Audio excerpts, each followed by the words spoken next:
Seguimos con más Restos de Hornos y en esta oportunidad nos vamos a la provincia de Santa Fe, nos vamos a Reconquista. ¿Por qué? Ustedes dirán. Estamos haciendo estos viajes aprovechando la virtualidad inusitada, pero que tratamos de sacarle el jugo al aspecto positivo, que es esta conexión intensa que tenemos, en este caso, por ejemplo, con toda la gente que reside en el país en diferentes lados. Y en esta ocasión nos vamos a Reconquista porque vamos a conversar con una artista que nació, se crió, hizo su trazado musical ahí mismo, sigue viviendo en Reconquista y de ahí se va al mundo. Le damos la bienvenida a Patricia Gómez. ¿Cómo estás? Hola Juan Manuel, ¿cómo estás? Bueno, qué linda presentación. Muchas gracias. Un placer que podamos conversar un rato sobre discos, alguna gira, pero sobre todo sobre la música, que es lo que te mueve, ¿no? Se podría decir que es como el sentido que le da a tu vida, uno de los grandes ejes. Así que, como vamos a hablar de música,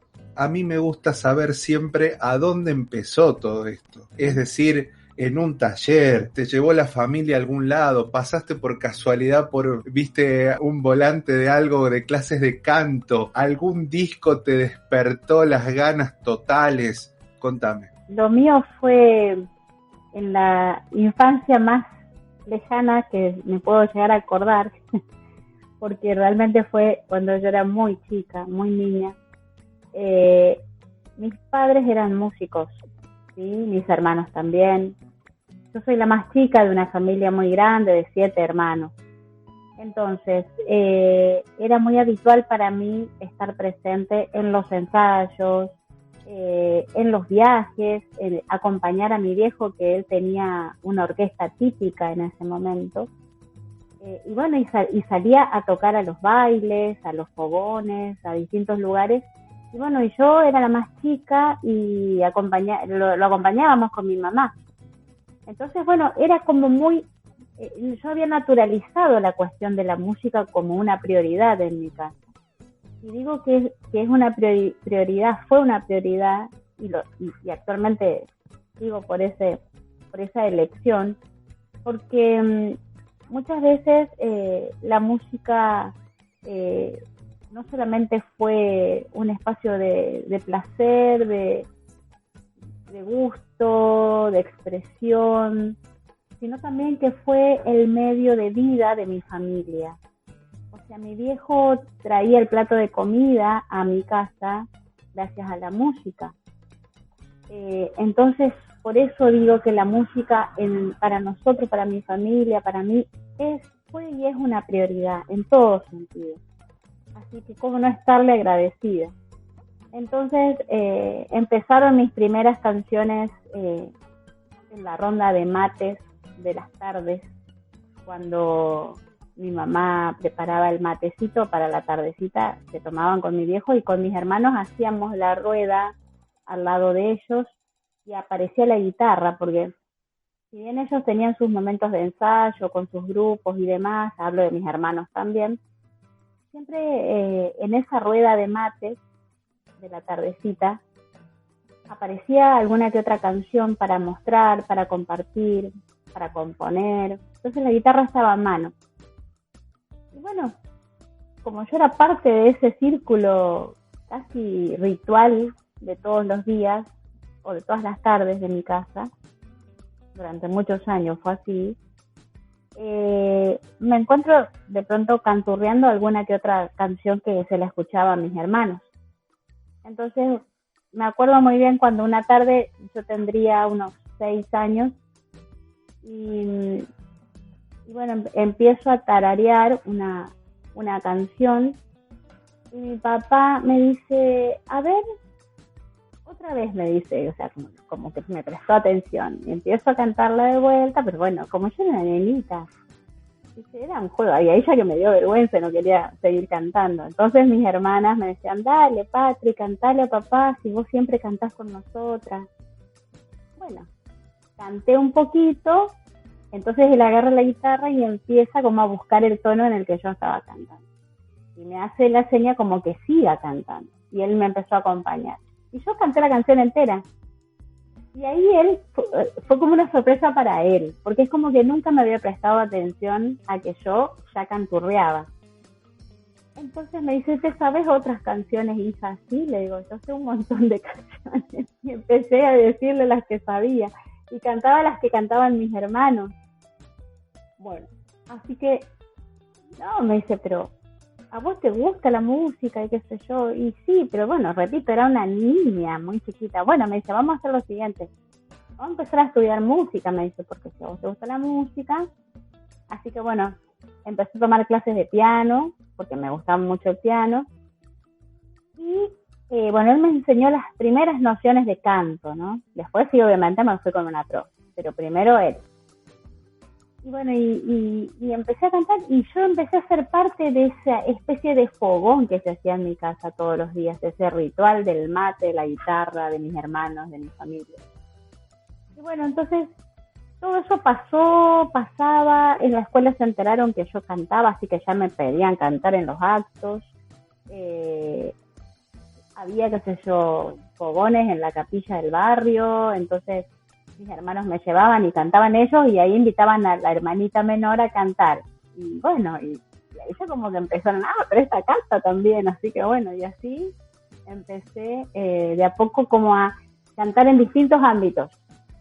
Hasta que transcurrieron un par de años más, que yo seguí cantando, y cantaba así, de esta manera, ¿no? Más muy informal, pero bueno, preparaba las canciones, las ensayaba, las aprendía.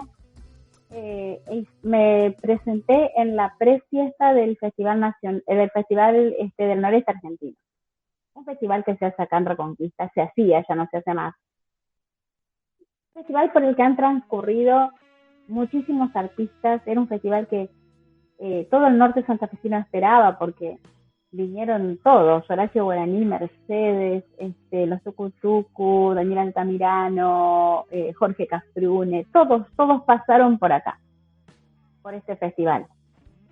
Entonces, bueno, había una prefiesta donde elegían nuevos valores. Y yo me presenté en la categoría infantil. Y bueno, gané la prefiesta. Tenía 9 años ahí. Y ahí me subí al escenario mayor, que era el premio. Además, fue la primera vez que cobré para cantar. Primera vez que cobré para cantar. O sea, me pagaron porque era el premio también de la actuación. Así que bueno, ahí yo creo que, ahí ya con 9, 10 años, ya es como que algo interpeló, ¿no es cierto?, esta cuestión de decir, a ver, creo que esto es lo que yo quiero hacer. Y bueno, desde ese momento nunca más dejé de cantar, Juan Manuel, nunca más. Toda la vida dedicada a esto. ¿Cuál era ese tema que le cantaste a tu papá? Esa canción era una canción que se llama Lunita del Taragüí, que dice, cuando pienso en mi corriente, lamento no estar allí, y en las tardes por sus campos, bañarme en su cuarací. Bueno, es un chamamé muy hermoso. Eso se los escuchaba a mis hermanos. Y antes de eso, yo había aprendido de mi hermano Hugo, que es un gran músico, es un gran guitarrista. Yo le escuchaba cantar una canción que se llama Evocación a la Ternura.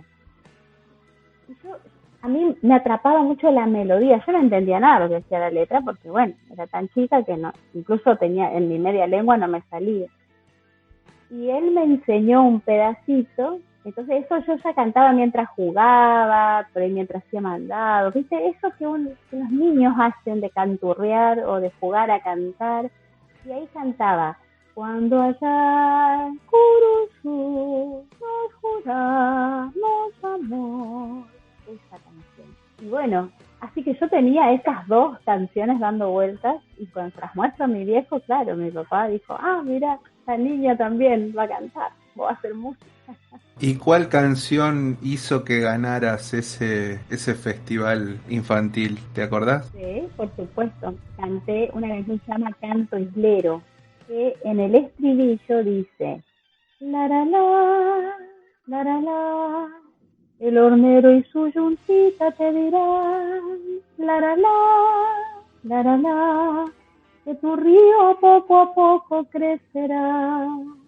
Eso dice Canto Islero. Es una canción hermosa que yo se la había escuchado a María Elena y bueno, y la aprendí de ella. Usualmente, por una cuestión más ahora, ¿no? Que por ahí si estábamos en el estudio yo te pedía cantar. El hecho de que vos cantes así, sin que nadie te lo pida, me deja pensando, primero me deja maravillado, porque me gusta la entonación que le das y toda eso lo descartamos.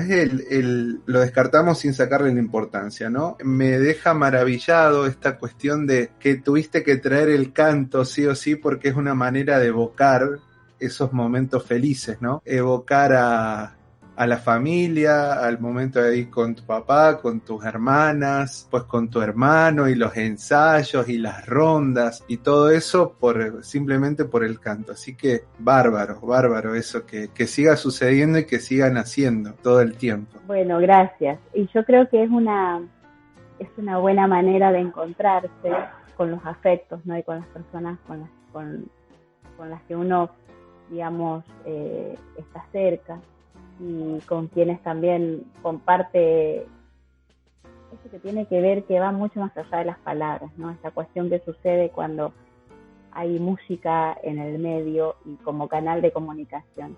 Así que yo creo que incluso hay esa práctica, digamos, de la ronda de canto. Aún hoy en día yo lo hago con mis hijos. O sea, es como que me salgo un poco de las estructuras casi impuestas, ¿no? Por las tecnologías, que cada uno con su teléfono, que miramos la computadora, o estamos así como con cada uno en la suya. Y nosotros acá en mi casa, yo retomo y continúo, ¿no? Esa manera de encontrarnos también en la música. Así que cada tanto armamos también esa rueda de canto aquí en mi casa con los niños. Hermoso eso que justamente siguen haciendo y se sigue expandiendo y seguramente tus hijos lo van a seguir haciendo porque esas cadenas de felicidad no se cortan ni de casualidad, así que excelente que siga sucediendo eso. Me dijiste que estuviste con el piano, ¿no? Que aprendiste piano y demás. Después, digamos, lo seguiste aplicando, seguiste como justamente tocando, o el que lo use, por ejemplo, para componer, para ir creando tus propias melodías, o quedó así para compartir un momento con los tuyos? Seguí estudiando piano, de hecho en el Instituto de Música donde trabajo tengo la cátedra de piano de primer año del nivelador, así que yo toco el piano. Es un instrumento que muy noble para mí y como vos decís, tiene distintas funciones, digamos, dentro de lo que yo hago. Porque por un lado, bueno, enseño a tocar el piano, es un instrumento con el que yo me siento muy cómoda, yo toco el piano y también toco y canto.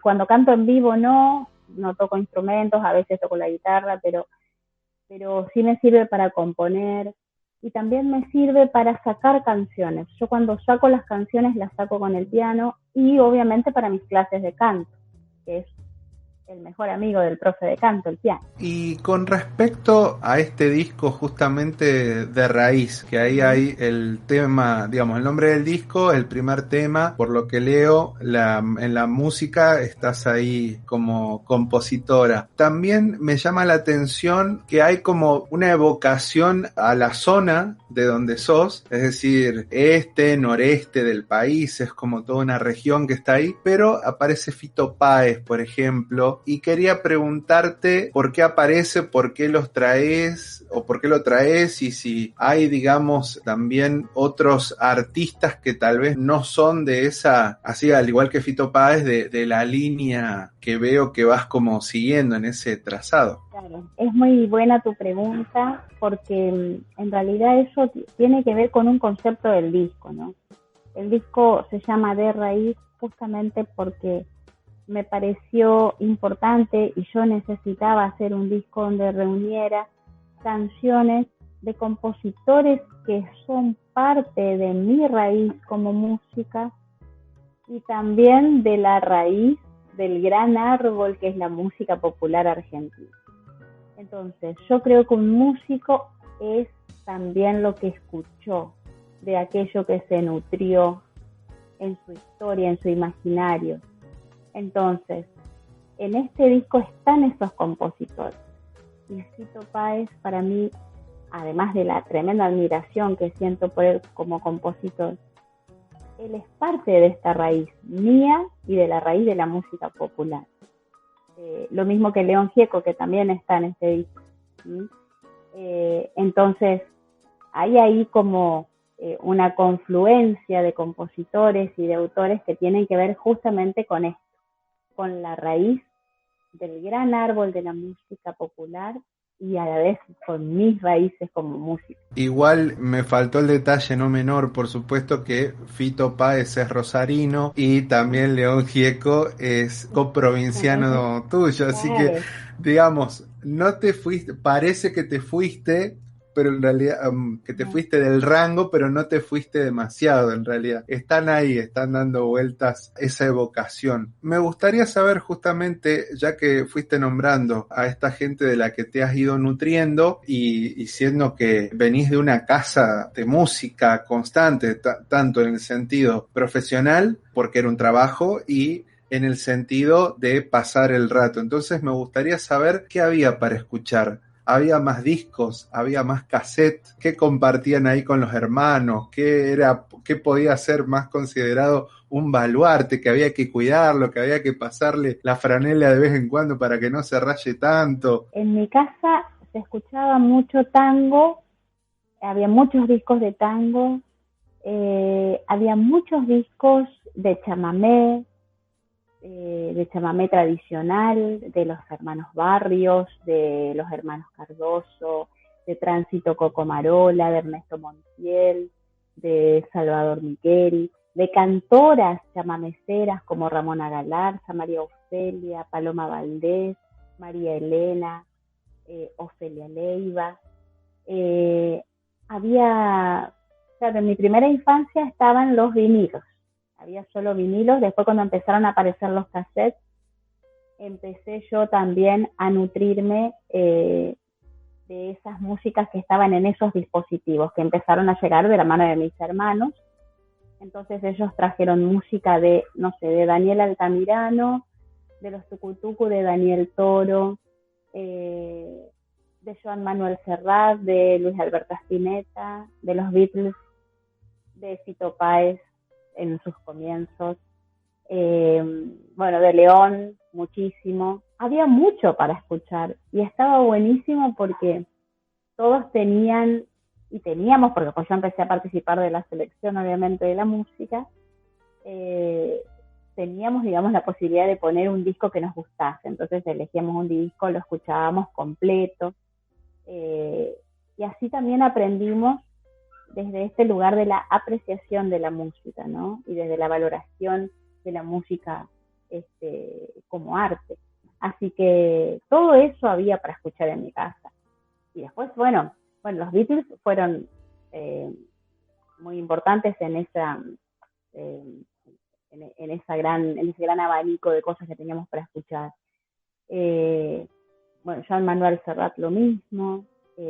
Por eso si vos te fijas en mi canal de YouTube, hay una versión de Mediterráneo que yo hice el año pasado, que también es muy folclórica, porque me pasa esto, ¿no? Yo lo que hago es versionar los temas y siempre confluyen en esa esencia la cuestión folclórica. Entonces, de Fito lo que grabé es un aire chamamecero, que es parte del aire, y de León armamos una versión de Río y Mar, y que es ahí casi una cuequita. Entonces, siempre está, digamos, lo folclórico enraizando la propuesta de la música. Por eso está bueno, digamos, de esto de que vos me preguntás del por qué están ellos, porque tienen que ver con eso. Y además formaba parte de esa gran discografía que estaba a mano, digamos, en mi casa.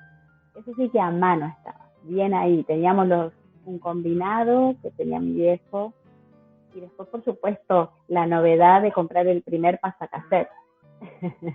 Ahora, volviendo a la parte más profesional tuya, discográfica, quisiera que me cuentes de lo que sería Caucanigás, quisiera que me cuentes un poco de Piel de Río. Sigue estando Santa Fe ahí, inevitablemente, ¿no? Sí, yo tengo eso, que la cuestión de la territorialidad es muy fuerte y me atraviesa en todo lo que hago.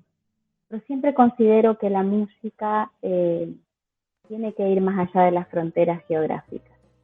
Entonces, aprovecho esa convicción que me acompaña desde hace muchos años y me tomo las licencias de cantar la música que realmente amo y que necesito cantar. Que tiene el color del río, ¿sí? Como dice Fander, tengo el color del río y su misma voz. Entonces, desde esa voz de río, desde este color del río, desde esta forma de hablar que tenemos en esta zona, parte la música, sin fronteras, ¿sí? Sin restricciones, parte la música.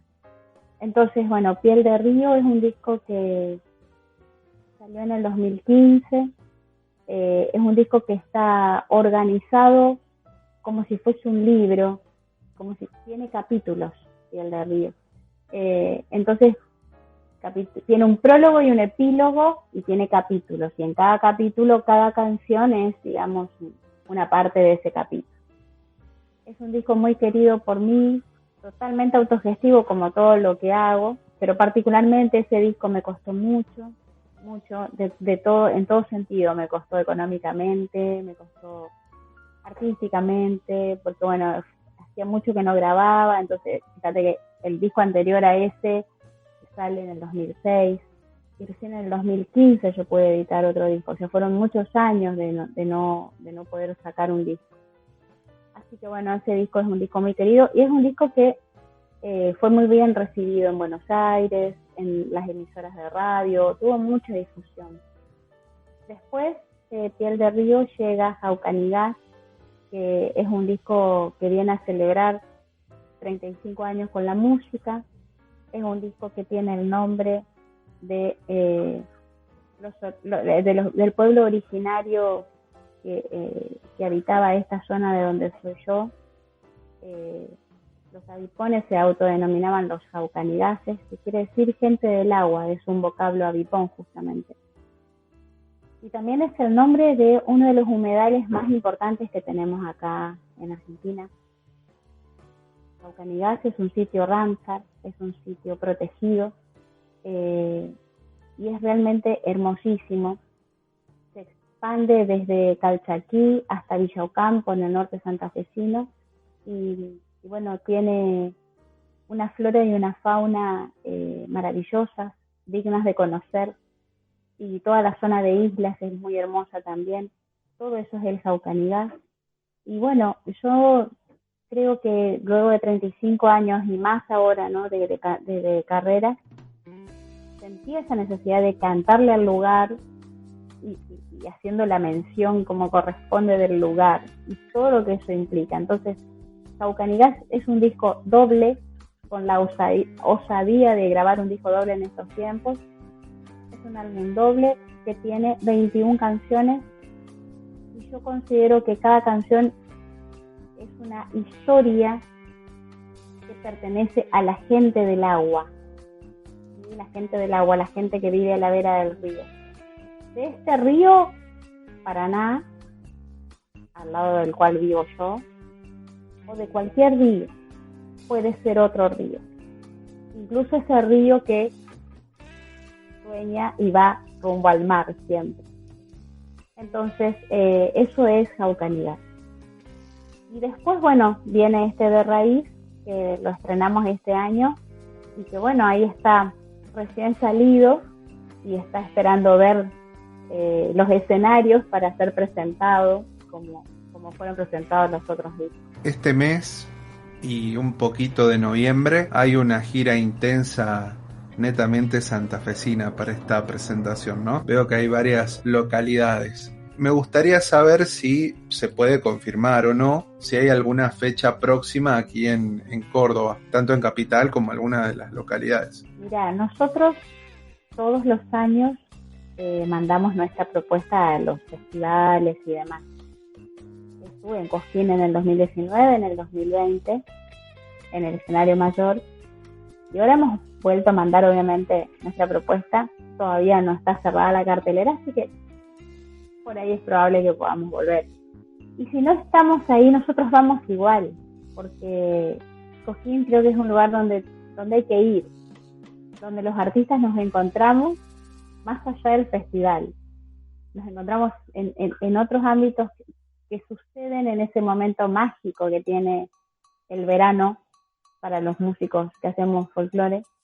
Entonces vamos igual, y en ese lugar nos encontramos con los otros compañeros músicos y seguramente andaremos en las peñas, andaremos en el patio de la Piri, andaremos, no sé, en distintos lugares que seguramente iremos armando alguna que otra itinerario como para compartir.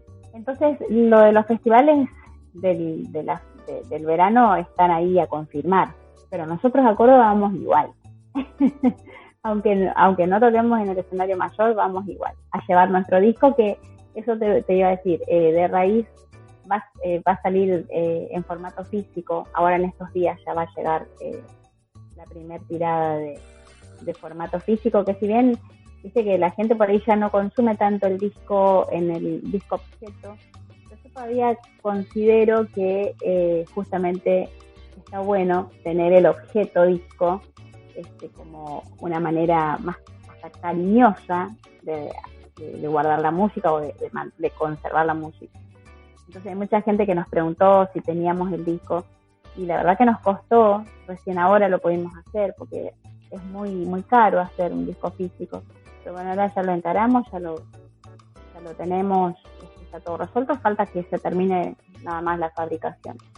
Así que iremos con ese disco a Córdoba seguramente en enero, para también hacer entrega de ese disco a los amigos. Estimada Patricia Gómez, te quiero agradecer este rato que hemos compartido hablando un poquito de tu vida, hablando de este disco que ya, bueno, como bien dijiste, se va a estrenar en formato físico, pero que ya se pueden disfrutar en las plataformas digitales. Así que muchísimas gracias por esta conversación y será hasta otra oportunidad. Bueno, muchas gracias a vos, Juan Manuel, gracias también a Silvia y a Pony y Rosy, que están ahí llevando adelante la comunicación de esta gira y de todo lo que vengo haciendo hace tanto tiempo.